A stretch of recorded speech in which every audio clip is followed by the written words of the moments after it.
kasi dinasaktan yung manapin natin. Para matutunan natin yung sila primo. Bigyan na natin itong bubukit na to, para wala tayong problema. Manalaman na ito eh. Bigyan naman yung bata. Kapatid siya ni Tanggol. Matagal na nating kaaway. Nasabi ko sa inyo, yung Santino na yan, ang mapapamak sa atin lahat. Kasi paano nakita si Don Juan Plata?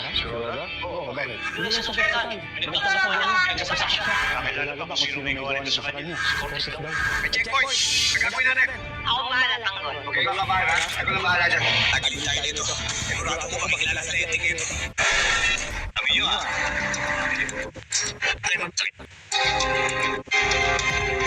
Boss, nahuli sila. I-check ko muna